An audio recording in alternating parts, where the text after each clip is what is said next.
Эфир абхазского телевидения продолжает русская служба новостей. Здравствуйте. В студии Алиса Шамба, и в начале выпуска коротко о главных темах минувшего дня.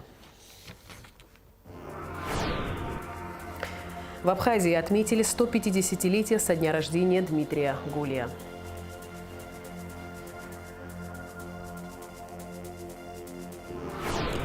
Возможно ли введение в нашей стране в платежный оборот национальной валюты?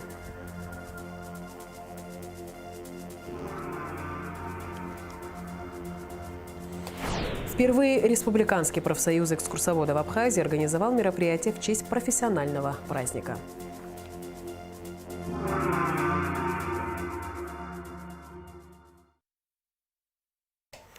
21 февраля в Абхазии отмечают знаменательную дату – 150-летие со дня рождения народного поэта, просветителя, основоположника абхазской литературы Дмитрия Гулия. В Сухуме состоялась церемония возложения цветов к памятнику Дмитрия Иосифовича.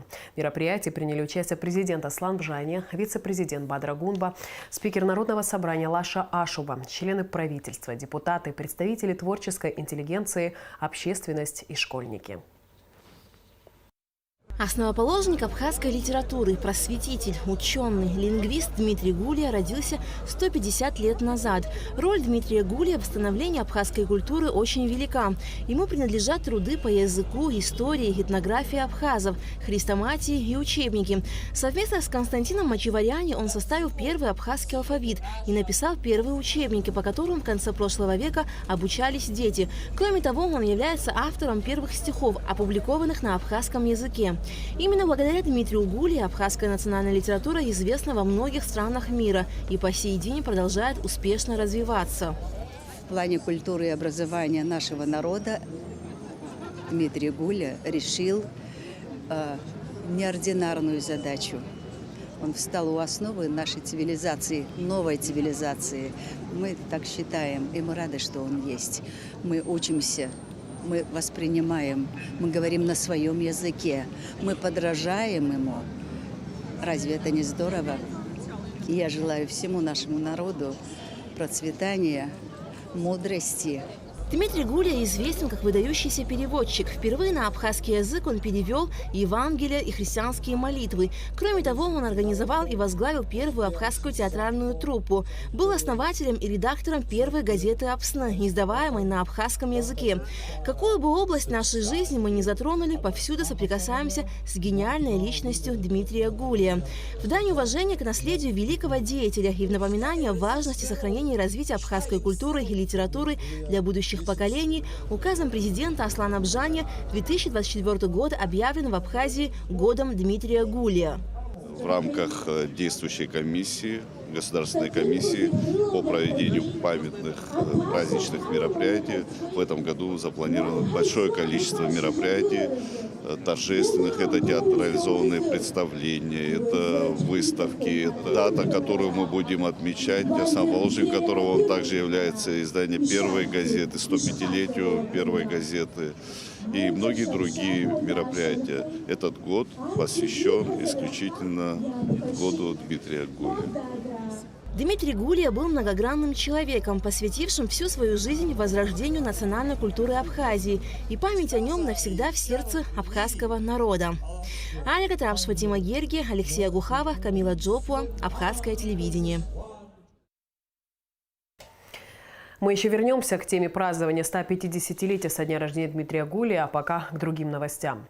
За вклад в развитие и популяризацию национальной литературы и культуры президент Аслан Бжания подписал указ о присвоении почетных званий «Заслуженный работник культуры Абхазии». Почетное звание присвоено Вахтангу Абхазову, Вячеславу Бигвава, Надежде Венедиктовой, Гунде Квициния, Хайри Кутарба, Геннадию Ломия, Дауру Начкибе, Гунде Сакане, Заире Тхайцук, Денису Чачхале, Виталию Шария. Президент Аслан Бжания дал интервью ТАСС, в котором рассказал об итогах встреч в Москве, о договоренностях России и Абхазии, а также о том, как в стране решаются проблемы безопасности, энергетики, о ситуации на абхазо-грузинской границе, перспективах вступления в союзное государство, развитии туризма и культуры. Аслан Бжани отметил, что Абхазия заинтересована в участии в союзном государстве России и Белоруссии при сохранении своей независимости. Но работа в этом направлении может занять до 10 лет. Говоря о проблемах в энергетике, президент подчеркнул, что руководство Абхазии отчетливо понимает, насколько важна энергетическая отрасль, и поэтому будет вести переговоры с целью привлечения в нее зарубежных инвестиций. Аслан Бжани также сказал, что Абхазия ведет переговоры с руководством России по газификации республики. Президент коснулся и ситуации с поставками топлива. Абхазия заинтересована в стабильных ценах на энергоресурсы, ведет переговоры с Россией. Поставки топлива будут продолжаться и дефицита не будет, отметил глава государства. Ознакомьтесь с интервью Аслана Бжани и информагентства ТАСС можно на сайте Апснопресс. Возможно ли введение в нашей стране в платежный оборот национальной валюты? Этот вопрос в последнее время в поле зрения экономистов и не только. Плюсы и минусы подобного решения и есть ли такая необходимость, выясняла Рада Чичава. В каждой стране мира есть своя национальная валюта. Однако, ввиду экономических факторов, исторических перипетий и многих иных обстоятельств, нередко государства используют международные валюты, такие как доллар, евро или же рубль, часто принятые в оборот в соседних странах или государствах-партнерах. В Абхазии также существует собственная денежная единица – Апсар, официально введенный законом в 2008 году. Изначально выпускались исключительно памятные монеты Апсары, но с 2018 года выпускаются также и памятные купюры. Идея создания национальной валюты возникла сразу после окончания нашей войны. В 90-х годах очень много думали, разрабатывали различные проекты, дизайны. Даже было введено понятие «Апсар», которого ранее до этого не было. Но, к сожалению, имитировать национальную валюту в те годы по политическим причинам, в силу непризнанности, было невозможно. И лишь в 2008 году, с того момента, как Российская Федерация признала Абхазию как независимое государство, реализация этого проекта стала возможным. И в 2008 году, сразу после признания Российской Федерации независимости Абхазии, был принят закон о инвестиционных и памятных монетах. На данный момент Апсары пользуются, по словам Беслана Барателия, особой популярностью среди нумизматов, также являясь инвестиционной единицей. Главной целью использования собственной валюты на сегодняшний день является популяризация Абхазии и национальной культуры. Хоть является платежным средством, но она не может быть использована как средство платежа. И поэтому главной задачей Банка Абхазии была эмиссионная деятельность Апсаров в первую очередь в качестве выпуска памятных и инвестиционных монет. С 2008 года, в прошлом году было 15-летие, так скажем, юбилейная дата, 15 лет эмиссионной деятельности Банка Абхазии. За это время Банком Абхазии было выпущено 126 видов монет общим тиражом до 100 тысяч штук и 2 банкноты общим тиражом 25 тысяч штук. На сумму Банком Абхазии за эти годы было реализовано монет и банкнот на сумму около 300 миллионов рублей. Кроме задачи получить доходы от эмиссионной деятельности, хотя это важно, но в данном случае для банка главнее является популяризация Абхазии через монеты и банкноты. Участие Банка Абхазии в различных конференциях, выставках, нумизматических площадках, изданиях специализированных привело к тому, что интерес к памятным и инвестиционным монетам и банкнотам в Абхазии вырос колоссально. Он теперь есть спрос со всех стран мира. Долгие годы различные экономисты ведут дискуссию относительно необходимости введения в денежный оборот национальной валюты. Беслан Баратели отметил, что вопрос применения апсаров как средств платежа выходит за рамки банковской деятельности. Сам факт введения валюты, сам по себе факт в контексте, в отрыве от реформ, которые должны проходить в стране, сам факт ни к чему не приводит, потому что есть страны, где имеется своя валюта в большинстве стран, и страна испытывает колоссальные финансовые сложности, инфляцию, обесценение. Ну, далеко идти не нужно. Соседняя Турция, вы знаете, последние годы сталкивается с серьезными проблемами, особенно в сфере, значит, инфляции, девальвации своей валюты. Хотя есть валюта, но она не способна. Бывают другие страны, наоборот, которые успешно справляются с кредитно-денежной политикой. То есть к чему я говорю? Просто введение валюты само по себе, оно не решит никаких проблем, если в комплексе не будут решаться другие вопросы. А в нашей ситуации, когда у нас слабая экономика и очень серьезная зависимость от внешней помощи, когда значительная часть бюджета идет в виде помощи из Российской Федерации в рублях, когда наши пенсионеры получают российскую пенсию в рублях. Однако, как отметил Беслан Барателя, в экономических условиях Абхазии говорить о введении национальной валюты на данном этапе не приходится.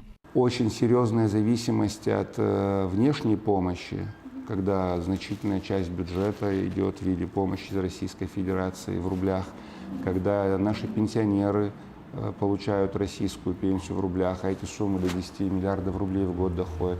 Учитывая отрицательное сальдо внешнеторгового баланса Абхазии, учитывая дефицитные бюджеты, которые у нас имеются, мне кажется, что пока говорить о таких проектах рановато, потому что появление такой валюты, оно может нашей валюты как бы в обращении на фоне того, что я рассказываю, оно может даже и обострить ситуацию, которая есть.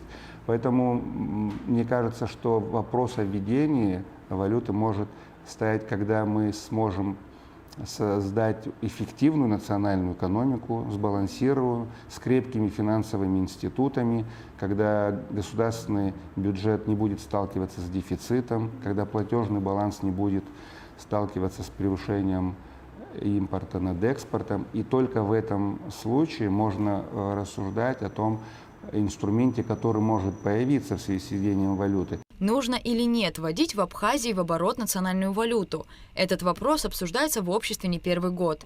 Экономисты высказывают различные мнения, однако точно одно. Учитывая сегодняшнюю геополитическую ситуацию, введение национальной валюты в нашей стране будет связано с многими сложностями. Рада Чачава, Константин Парулуа, Абхазское телевидение. Ежегодно 21 февраля многие страны мира, особенно те из них, которые являются центром туризма, отмечают Всемирный день экскурсовода или Всемирный день туристического гида. Как правило, проводятся тематические экскурсии, форумы и семинары, на которых специалисты обсуждают проблемы и перспективы отрасли, делятся опытом и идеями. Впервые Республиканский профсоюз экскурсоводов в Абхазии организовал мероприятие в честь профессионального праздника. Подробности в репортаже Шазины Ханагуа. На Сухумской набережной в любое время года жизнь бьет ключом. Нельзя побывать в Сухуми и хоть раз не прогуляться по набережной. Ведь у каждого строения своя история и колорит. Именно отсюда было начато празднование Всемирного дня экскурсовода.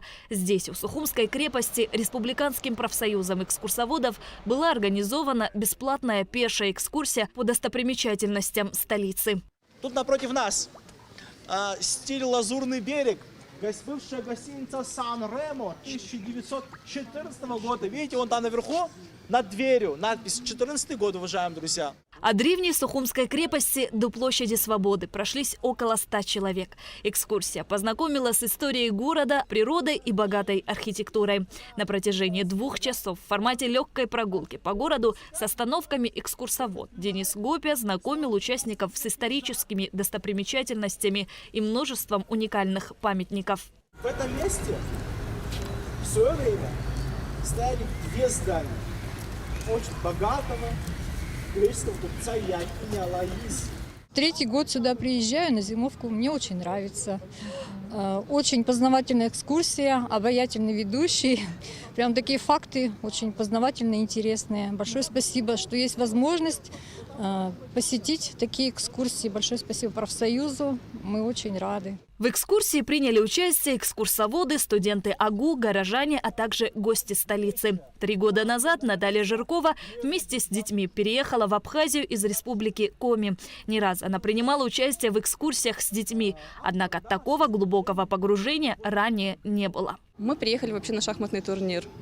Да, и когда здесь увидели, какая здесь обстановка, как здесь прекрасно, как здесь можно заниматься шахматами, и не только шахматами, изучать абхазский язык. Опять же, дочь очень любит, она поет на абхазском языке. Мы часто посещаем театр.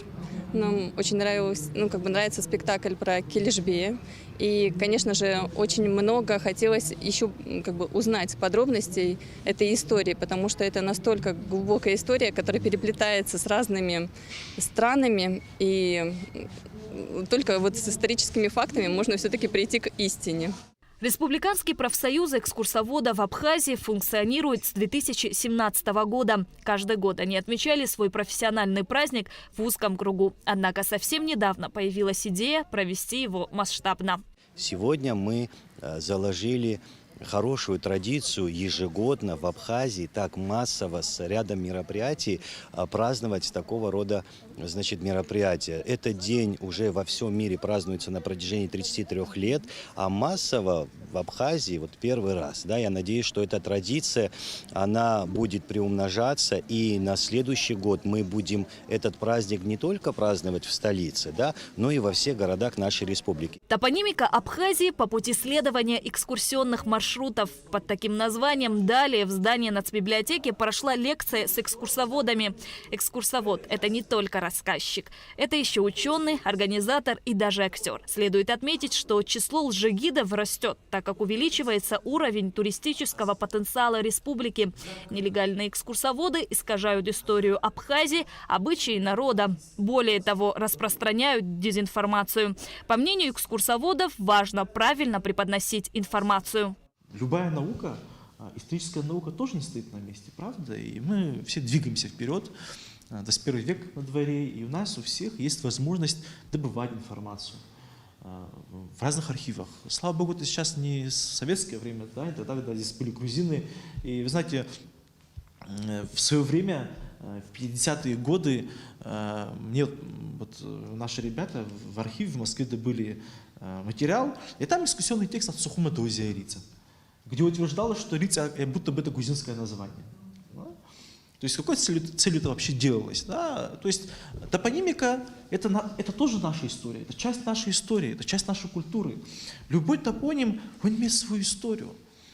Нельзя так просто взять и выкинуть. Почему в советское время там Ахали Афони назвали, да, там Новый Афон, там Хубста там назвали Тетрисцхали, да, потому что потом со временем грузины что сказали? А вот видите, это наша топонимика там. Это же тоже политика определенная. В завершении официальной части мероприятия за активное участие в деятельности профсоюза и за вклад в развитие экскурсионной сферы молодые специалисты и ветераны были награждены грамотами. Впервые, опять же, в истории экскурсионного сообщества Абхазии, новейшей истории, были награждены ветераны нашей сферы. Это люди, которые внесли весомый вклад в становление экскурсионного дела Абхазии. Также были награждены и, помимо тех, кто работает с советского периода, тоже ветераны, но внесшие весомый вклад в становление. Это и по методической части, и по организационной. Ну а также актив профсоюза отмечены были благодарностями от профсоюза за активное участие в деятельности, в различных акциях. Сейчас, когда люди много путешествуют по миру, требования к работникам туристической сферы значительно повысились. Ведь экскурсоводы и гиды – это люди, которые формируют первое впечатление гостей о стране. Шазина Ханагу, Инал Гвинджи, Абхазское телевидение. Возвращаемся к главной теме дня. В литературно-мемориальном музее Дмитрия Гуля прошел вечер памяти, посвященный 150-летию писателя. У входа в музей был выставлен автомобиль «Победа», который сын писателя Георгий подарил своему отцу в 1949 году. Для посетителей были организованы экскурсии, на которых показывали ценные экспонаты и рассказывали о самых важных этапах жизни основоположника абхазской литературы. В мероприятии приняли участие вице-президент Бадра Гунба, временно исполняющий обязанности министра культуры Динара Смыр, потомки народного поэта, писатели, представители творческой и научной интеллигенции. Свои обращения к участникам вечера прислали внуки Дмитрия Гуля, Татьяна и Георгий Гулия. Учащиеся школ Галского района в день рождения патриарха абхазской литературы посетили литературно-мемориальный музей писателя. Как и положено, в день рождения они приехали не с пустыми руками, а с подарком. Все подробности в материале наших коллег из Галмедиа. В честь 150-летия со дня рождения Дмитрия Гуля в дар Дом-музею делегация из Гала вручила небольшой денежный подарок в размере 170 тысяч рублей. В отделе образования на очередном совещании мы решили внести маленькую лепту от гальских детишек и учителей. Все 19 школ, как смогли, собрали. Вот здесь небольшая сумма. Это от нашего района для музея. Отмечает вся Абхазия 150-летие нашего великого абхазского писателя Дмитрия Гуля. И вот дети сделали такой подарок. Каждый из них внес лепту. Спасибо вам огромное. Это очень трогательно. Особенно, когда понимаешь, что это от каждого человека. Это значит лепта каждого. И это на самом деле дорогого стоит. В этом году действительно у нас вот уже сделана смета, предполагается ремонт нашего здания. Ну, это тоже не капитальный, но мы надеемся, что ремонт получится. Обещаю вам, что это ваша лепта. Это и здесь, в том, что мы приобретем, будет ваша доля. И мы обязательно сделаем так, что то, что мы приобретем, и там будет написано, что это от гальцев, от учеников, от района, поэтому это останется в истории. Основоположник абхазской литературы, ее патриарх, народный поэт Абхазии, просветитель, ученый, лингвист Дмитрий Гуля родился 21 февраля 1874 года и ушел из жизни в 1960 году. За свою жизнь он внес неоценимый вклад в абхазскую литературу. Его произведения являются достоянием республики. Труды Дмитрия Иосифовича известны не только в Абхазии, но и во многих странах мира.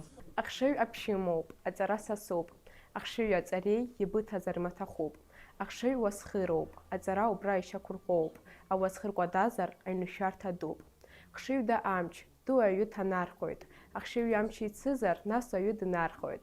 Цара дахшию, тирвеких циргуадуб. Хшию да цара муцхуй шартадуб. Харампи аз сра и карандашкнут зайд цара. Сух оди сохараз. Вазуста давара. Сарадуне дуа пасоб. Ярубриала гисара сучхуюб. Иларгани васхаб сара сапсуб. В ходе экскурсии по музею писателя учащиеся узнали интересные факты о его жизни и творчестве. Ребята побывали в кабинете литератора, увидели его рабочую библиотеку, познакомились с коллекцией сувениров, которые привозили друзья и поклонники творчества Дмитрия Гуля. Гущам хылаук амхан, гварбжарак убжамхан, устахурзу цахимхан, жахала ирчала, жаркушгала уцвяжала, а жавчисках кахкала и созрафила обсыхала. В коллекции музея более 8000 экспонатов. Собрание книг, его дневники, письма, рукописи, фотографии, личные вещи. Часть экспозиции воссозданный интерьер дома с подлинными старинными предметами быта. В музее представлены прижизненные издания Гуля, рукописи нескольких произведений, его личные вещи, письменные принадлежности, портреты и бюсты патриарха, фотографии писателя, членов его семьи, многочисленных гостей. Здесь известные абхазские и русские писатели, пионеры, школьники, трудящиеся Абхазии в гостях у Дмитрия Иосифовича. В музее Гуля ребята познакомились ближе с культурным наследием страны, а также прочли отрывки из произведений писателя на абхазском и русском языках. Ум хозяин, знание гость, смысла нету, жить им врозь. Ум опора, крыша знания, кто разрушит жизнь и здание. Сила без ума слепа, разрушит ее судьба. Если нет ума у знания, невозможно созидание. Милая Родина, что ты смотришь с печалью такой? Или потеряла кого-то, кто был любим тобой? Или от тех, кто оставил гнезда свои? Ты грустишь? За морем след их растаял. Ты не туда ли глядишь? Или о том загрустила, что прозябаешь во тьме? Что тебе, цвет мой, не мило? Можешь довериться мне.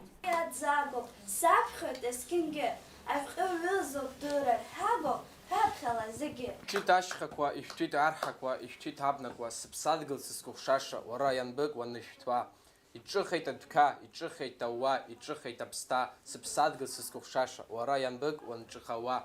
Ажәларқәа ԥхаҟа ицоит, рбызшәала аҵара рҵоит, шәаҭамырӡгас иҟарҵоит, сыԥсадгьыл сызкәыхшаша, ианбык уара ас уаныҟалауа. Сыхара, сыԥсадгьыл, иҟалазеи, закәызеи, иуԥшаауазеи, уцәыӡзеи, абас улах зеиқәузеи, ԥхыӡҟа ицаз угәариома, ишыднарцә иҟоу уџьабома. Сылашара, сыԥсадгьыл, абас улах зеиқәузеи, уахьҵарада убхоушьома, ма даҽакы гәнугома. Сылашара, сыԥсадгьыл, абас улах зеиқәузеи.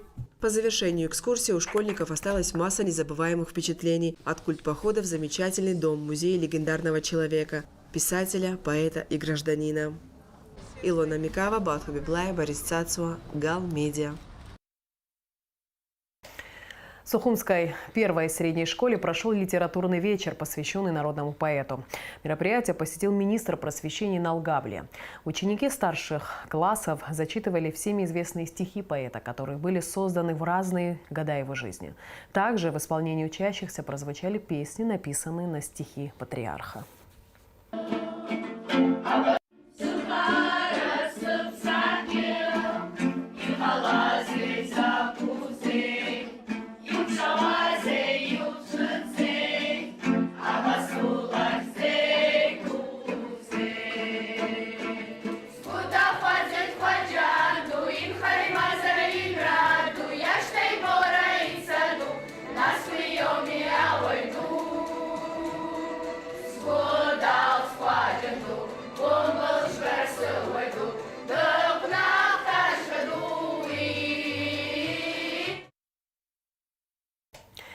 В завершении сегодняшнего выпуска мы предлагаем вашему вниманию репортаж Первого канала о Дмитрии Гулии.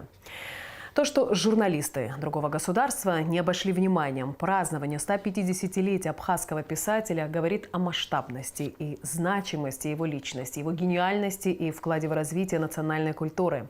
Впрочем, обо всем в репортаже.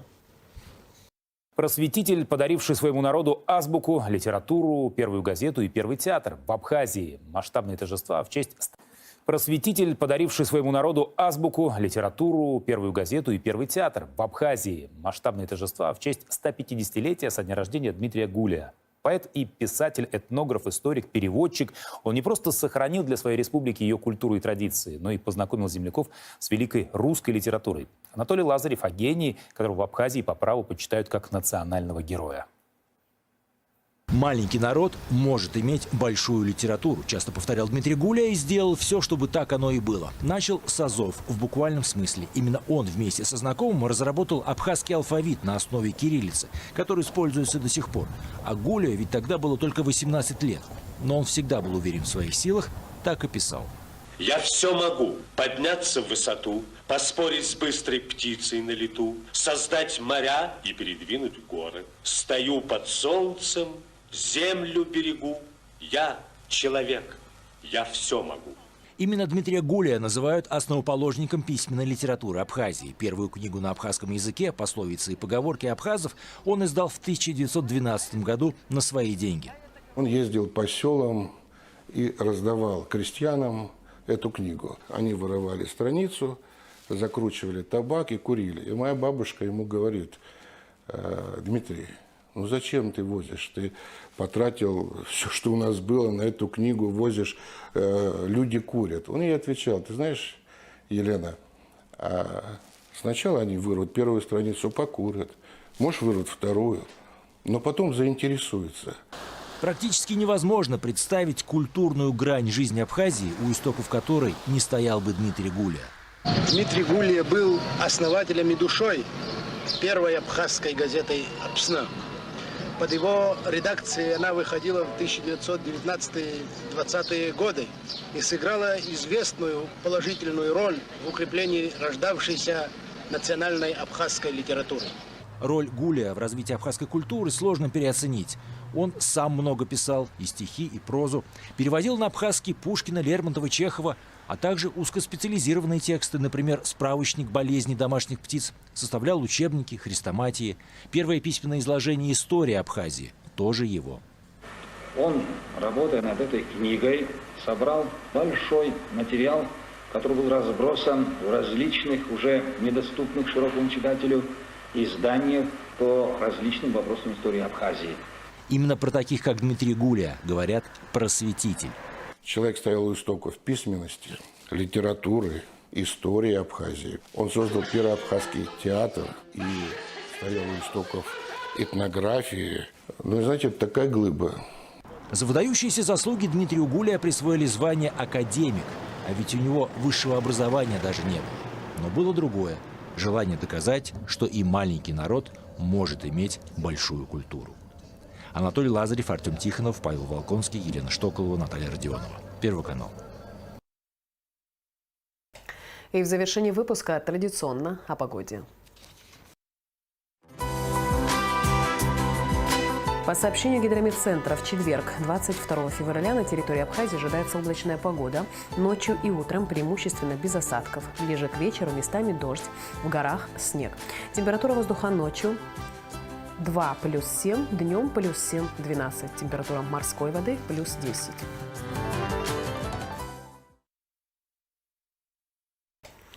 На этом наш выпуск завершен. Всего доброго и до встречи в эфире.